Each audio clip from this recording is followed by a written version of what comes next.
Good evening, everyone. How's everyone doing today? My name is Javon Page. I'm the chair for marketing and events for the Young Alumni Council. And if you don't know what the Young Alumni Council, you're about to find out. All right. So we do these things called Best of Blue every single month. And what we like to do is we like to identify a super alum of Georgia State University doing some great things in their respective industries. And one of the things we wanted to do is make sure that we're exposing them to the network of Georgia State University current students and young alumni.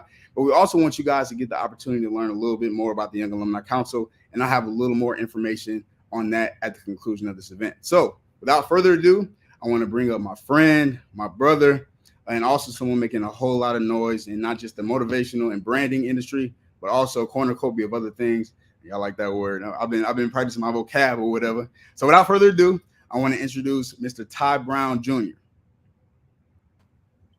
Hey, thank you, Javon. It's a pleasure to be here. I appreciate you welcoming me. No doubt, man. No doubt. So I just want to give you a couple seconds to introduce yourself to the people, and then we'll start this combo. Most definitely. Well, it's a pleasure to be here, Panther Nation. I'm Ty Brown Jr., extraordinaire, breather extraordinaire. Just an all-around lover of breathing and loving the way you do it. So just enjoying being here as an alum of Georgia State University and looking forward to sharing how I breathe on purpose and how I found it's been necessary to carry through in life post-college. Looking forward to the conversation. Yeah, man, I'm really excited about this one. So you mentioned breathing on purpose, right? And intentionality with breathing. So if you wouldn't mind, could you share a little bit more about what exactly breathe in, breathe out represents? And I know that's one of your nicknames. Breathe is one of your nicknames. So would you mind sharing how exactly you got the nickname? And then share what exactly breathe in, breathe out represents. All right, most def. So my mother, actually, I played football since the age of 8. And so, DYJ, going way back to way Browns Mill, man.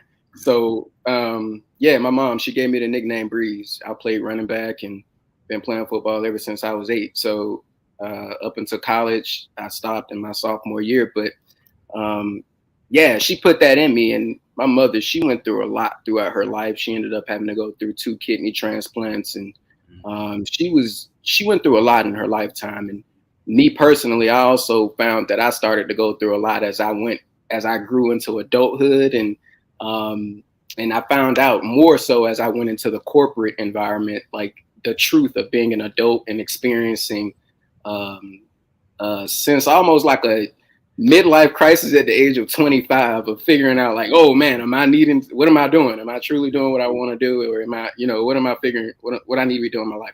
And it hit me really hard. And I had to figure out exactly why am I feeling this way? And what should I be doing? And I had to kind of look back to my mother and figure out like, how was she always so uplifted? How was she the way she was in her life? And always being uplifting to us, because even through all her struggle, man, she went through multiple kidney transplants. She had a tough upbringing. She was raised in the hood. Talking about Carver Homes, 4 Seasons, like up here in Atlanta, like where I'm living now, where it's gentrified, completely different.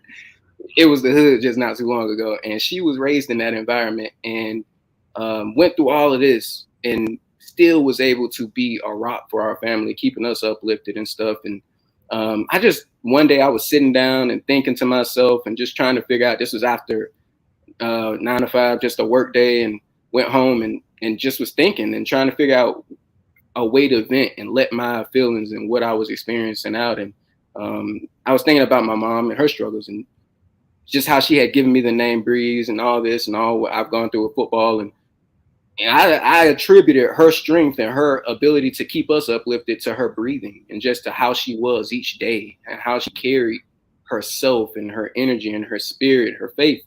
And I kind of like, that's where I drew that from. And I was like, man, it's all in her breathing, because each day she woke up, she was uplifted for us, even though she was going through all this struggle. And I was like, man, breathe and breathe, they rhyme. And I was like, yo, breathe in, breathe out, and breathe in, breathe out. And it was just like, dang. So I just kind of went with it. And it's just, that's what the brand is. Breathe in, breathe out. It's a pun to the statement, breathe in, breathe out, but it reflects a controlling your energy and your being through your breathing. And ultimately it's reinforced through your faith, through a higher faith. And it's really like through no matter what struggle, no matter what fluctuations we may go through, much like a kite, you know, in life, they go through fluctuations, the wind blows. You know, the only way that you're going to stay up is through your breathing. The only way that you can stay going and uplifted is through your breathing. So that's really what I'm trying to inspire, is a love for breathing um, and breathing on purpose, and ultimately doing it in dope fashion. Breathe in dope fashion. That's our statement. That's dope. That's dope. So Appreciate it. in typical breeze in, breeze out fashion, we're going to pivot because I had some questions that I was going to ask, but it seems like even from your intro, it's so profound. You've already inspired some people to submit some questions. So I have a question here. And it says, thinking of mindfulness, do you meditate on a daily basis? So we had a previous Best of Blue, one of our young alumni council members, and she led us through a mindfulness and meditation session. So it's really, to me, really dope how these things have been able to align, how we've had multiple Best of Blues, but all of them in some sort of way touch each other. So Yeah. I wanted to Yeah. ask you, in terms of mindfulness, in terms of that breathing, are you intentional about meditating on a daily basis? And if so, how does that help with you navigating the different things that you go through? Definitely. And meditation, prayer, what have you, what you may call it. I do that on a constant, everyday basis, every morning, every night, and midday. You know, but yes, every single day, morning when I wake up, my wife and I, honestly, we have a routine. We kind of go to a small space and we just kind of pray together and just kind of get it out and talk about the night and the morning to start the day. But um, yes, my faith in God, man, that's ultimate in who I've become. I've found that He's carried me in every form of life, but and through every transition in life. And we're talking about, you know, tips to transition smoothly into your purpose, but transition into your purpose smoothly. But like, to be honest with everybody, there is no smooth transition in this thing, man. To be so honest, like, and I hate to say that, like, and to make people, if anybody feels scared by that, that's not necessarily what I'm trying to do. I'm trying to let you know that life is, it's a fluctuation, it's a process, and it's always going to be, there's going to be chasms in it. And in order to overcome those chasms, you have to establish a mentality within yourself in order to be able to bridge those gaps and where those troughs may occur. And uh, that was really what I found, and really just the brand, and it was able to carry me through a lot, you know. And I think that's why I created it, was to keep me uplifted and through a lot. But yeah, man, I think prayer and faith is central to it all. It's central to it all. It's the foundation. That's dope. So, can you remind everyone what your major was and what you graduated? When did you graduate? Oh yes, no, I graduated in 2014. I was a marketing major. Dope. 2014 marketing. So, one of the things I did some research on is there's upwards of 85% of college graduates who don't actually use their degree. And when Mm. it comes to that fluctuation that you're talking about, you mentioned that you kind of were in a space trying to figure out what you want to do. And I can't speak for everyone, but I can definitely attest that I was in a similar space, not really sure exactly where to go. Figuring that you found a pathway that, in theory, is supposed to get you where you want to go. You're told in high school, go to college, get a degree, and then you get a job. But then, as we continue to matriculate, the older we get, we realize that that piece of paper doesn't necessarily guarantee anything, and you need additional schooling, and then now you need certifications. So, can you talk about whether or not you've been able to use your actual degree, and when that actually was able to come into fruition? And for the people who might have majored in something that doesn't necessarily align with what they're doing now, what they want to do, how do you pivot there? Mm. Okay, so to answer your first question, am I using my degree, or I'm sorry, ask the first part of your question again. I So apologize. the first part was, are you actually using your Yeah. degree? So I know definitely elements with the marketing, but was there ever? I know you mentioned there was a period of time when you were kind of questioning what exactly you're supposed to be doing, and that's when you came up with what exactly your brand represents. But did it take time for you to actually be able to add that attrition for it to be able to be used with whatever your passion and your purpose was? Oh And yeah. in that period before you found that perfect mix, did you Yeah. feel as though the things that you majored in didn't necessarily help when it came to figuring out what your purpose was? You know, honestly, I think with branding and marketing, it all kind of mixes in for me, like you said. So it's natural in this sense for me, but it was a journey. You're right. It was not just straightforward. There was obviously us coming from the east side. We're athletes. A lot of times we're athletes first, man. Like that's really what it becomes. It's like athlete first, then school, you know, and you kind of work it out that way. So that's what I was initially. I changed my major. I was a journalism major prior to becoming a marketing major at Wow. Georgia State. So in my freshman year, I'm sorry, I was playing football. So I was like, okay, well I'm gonna go into journalism. I'm gonna play football, get to the league, go work for ESPN. Like that was like the the whole chain, right? But it didn't work out that way. My perception was not the reality, and my expectation was not the reality. I'm sorry, and it turned out to be where I got into those journalism courses, and the professor was telling us how we're gonna have to go to uh, a small town up north, and it's gonna be snowing, and it's gonna be horrible. And I'm like, that don't sound right. And I said, so you know, I kind of had to take a step back and figure it out, and that's what I did. So it ended up becoming marketing, but into life, when it became life, marketing was not the main thing. I ended up going into account management. I was an account coordinator, and it was a part of my job. There were hints of it in it, a little bit of it, but it wasn't a major day-to-day thing, and it was more so a lot of administrative and a lot of client facing and things of that nature. But yeah, so I guess when I did that, it was a matter of me having to figure out, okay, well, what am I good at? What am I? Where are my skills? Where do they lie? And that's what I had to put on display within the work environment. I had to figure out ways to show off my skills and um, how I can leverage and utilize the gifts that God has given me, that I've exercised through college and stuff. And you do that by stepping up and taking on projects that some people may not be willing to do, or it's just stuff like that. But that's what I was doing at that time. My focus and energy was in that, right? Like that was what my goals were at that time. And I think OBO, you had the last Best of Blue was with OBO Jones, and he did a great job of speaking on how a focus on yourself. Like, and he's a gay African American male, and he's speaking to, like, he's a dominant, gives off a dominant presence, but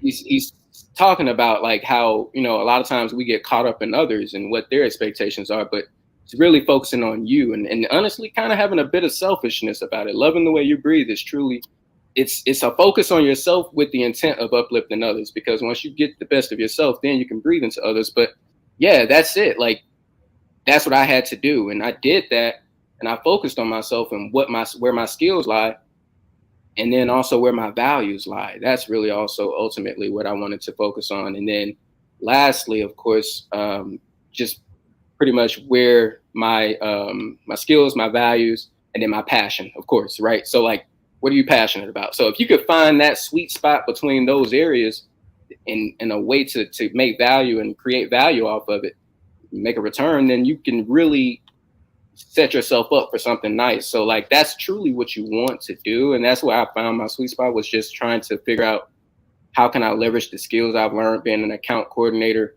which I then use my skills in that role to level up to an account manager by taking on projects and responsibilities, things others just weren't doing, and doing it well, and then you get promoted to account manager. But from there, it's like, okay, there's often a ceiling sometimes within the corporate space, depending on where you go to work. Like in this space where I was working, it just so happens that it's a company of 121 people. There's not a lot of room for growth in that company, so like there's just, it was very difficult. So in that time, I just kind of had to refocus and figure out where is my growth path, my path for growth. What does that look like? And it ended up being for me to step out on my own and kind of brand myself as an individual. Yeah, that's big. That's big. So you mentioned, and it's ironic. I think that the beautiful thing about being able to have continual conversations with people who you've seen grow over the years is the amount of times that things align, right? So one thing that I do, so as you know, and some of you all know, I also have my own brand, Stage Elevator, where I do motivational speaking, and I have this thing where I push the 3 P's. That's passion, position, purpose. And the crazy thing is, Ty literally mentioned all 3 of those. So in that, sometimes there's a confusion between the differences of passion and purpose, because you can be passionate about something and not necessarily be the best at it, or it doesn't work out. You can be purposeful with something and not really want to do it. But the sweet spot, like you said, is aligning all 3: your passion, where your position, and your purpose. So, I know this is a curveball, but I know you're going to knock it out of the park. What lessons with your initial passion? You've been playing football since you were 8 years old, and your initial thought going into college was that you're going to ride that all the way to the league and beyond. What lessons, what nuances, what skills from football are you able to apply to the things that you do now? Great question, right? I mean, it's definitely one of the obvious things, just being a team player, right? Like that's a natural thing. I think I'm a natural team player. I can just fit into wherever I am. I'm adaptable. That's another skill I think that football has made me just able to get into any situation and make the best of it. But I think grit is really what it's honed in me. It's just the ability to be able to push through any scenario, like whatever it may be, like to be able to breathe through it. And that's just it, like to breathe on purpose through it. But like once you get caught up in it, sometimes I think a lot of times when we get caught in the middle of the storm, we oftentimes forget where we are. Like we don't see God's point of view. It's the high level point of view, right? Like he sees the entire plane, entire field. We only see we're in the trees, man. We can't see much. So, like when we get caught up in that, that's where a lot of times I'm leaning on that, and of course just grit, faith, and just general a center of control, recognizing what I'm in control of and leaving the rest up to God. But that's ultimately where I stand on these things. I think football has really just set me up as far as being able to have a work ethic, though, and having something to fall back on in my grit, like I say, and being able to push through and it's really the work ethic that creates the grit. But yeah, it's pushing through, man. It's created that drive in me and that passion, that ability, I guess, to do it intentionally. Yeah, I knew you were not going to. You know, mat drills and like these early morning workouts and all this hills. Stuff. I have hills, all these crazy. I mean, but like it all stopped after I stopped playing football, right? Like I'm like, hey man, I'm not working out that hard anymore. But little do I know now, like I'm just turned 30, man. I'm like, my mind is working harder than I've ever ran before, harder than any hill I've ever ran. Like, and I'm genuinely tired at the end of the day, like really. So like, and that's just from my mind working. So that's interesting. It's funny how we get so caught up in the path that we think we're on, but it's truly not the path that God has intended for us. And I think it's really being able to listen to him and understand how he's working in our lives and being still, and really taking that in. Absolutely. Be tuned into the right frequency. So I'm going to steal the tree analogy you had, and I'm going to talk about some of the other things you do. So intuitive licensing is something that you do, right? And you and I were having a conversation, all transparency. I'll tell you guys, I'll spill the beans. So we were talking before we got on this call about how exactly this was going to flow. And that's why I said when I'm pivoting, I'm not just saying that. Breeze can attest to the fact that, we talked about something, we're actually going to go a different way. But I think that tree analogy is something I want to use for my next question, because it essentially, if you look at the anatomy of a tree, it trunks and then it branches off to different things, right? And we've talked about breeze in, breeze out as that trunk, but you've also been able to start and be able to run other endeavors. There's this saying that says a jack of all trades is the master of none, but a lot of people don't know that that's actually a semicolon. It's not a period there, and it's supposed to say at the conclusion of it, so jack of all trades is the master of none, but more often than not, better than a master of one. So can you talk about how you were able to use breeze in, breeze out as the trunk, and what are some of those branches that have been able to come from that derivative? That's That's great, Javon. Honestly, man. You know what? Hey, stage motivated. Shouts Come out on, to man. you. Look, I see what Shouts you're out, doing, man. man. Shouts Yes, out. sir. Shouts out for real. But yeah, no, it's so funny you say that. It's because it's through Breeze In, Breeze Out that I've been able to extend into intuitive licensing, which is really my bread and butter. That's what's really kind of holding me up outside of being a real estate agent, right? But like I'm getting my bearings in that. And of course, the market is what it is. We talked about that before this, and we can go into it. But just that business alone, and talking about real estate, like it's forced me to shape myself up in the other lines that I'm focused in, which are all things I'm either again skilled or have a value or am passionate about.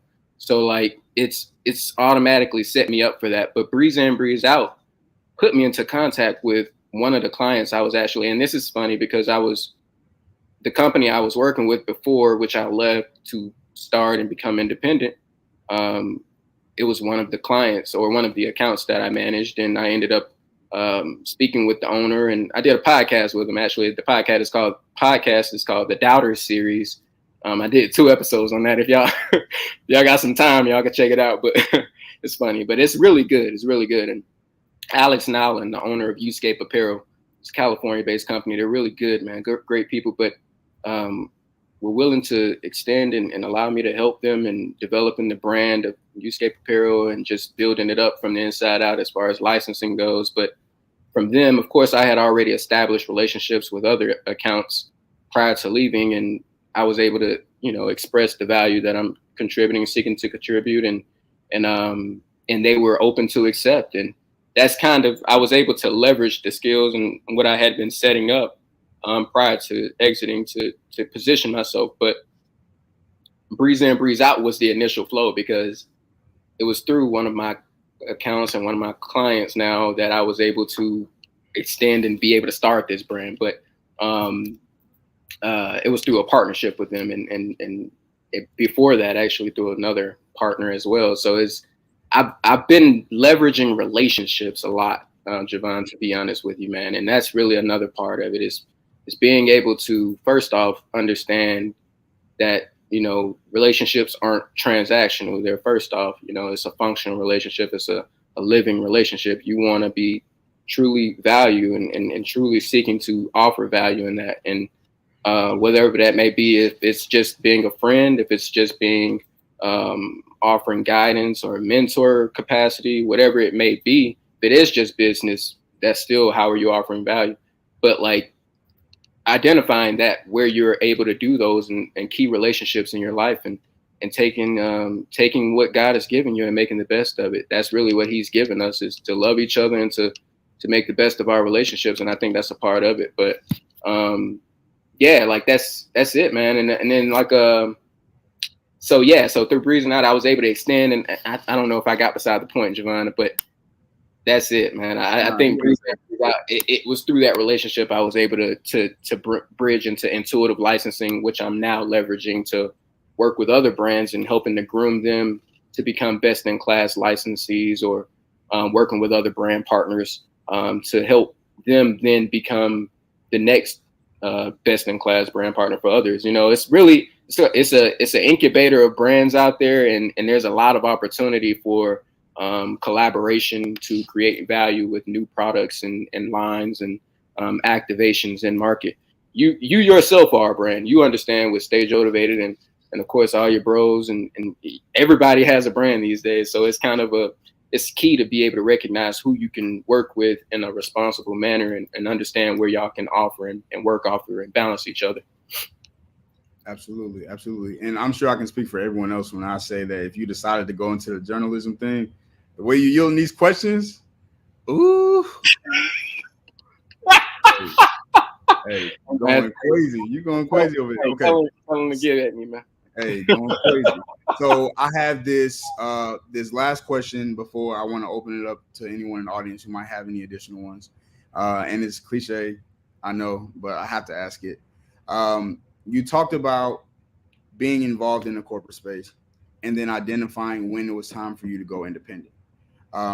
As we all are still navigating this COVID thing, and people are getting more and more anxious on the thought and the possibility of having to jump out on faith and fly, um, like I said, cliche, when do you know when it's time for you to pursue your passions?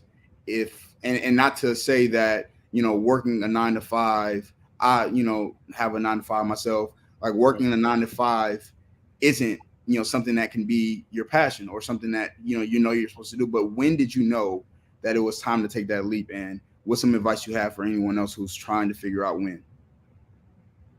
No, that's a great question, Javon. I would say, I mean, it's got to be in you, right? You got to be feeling it first off, right? You got to be in a place where you don't necessarily want to be anymore. Like if you feel yourself, and we all have this voice inside of us telling us that, hey, I feel like I'm needing to move, or I'm feeling like I'm needing to, I feel like I need to move. I feel like I need to something's pulling on me. And Mm-hmm.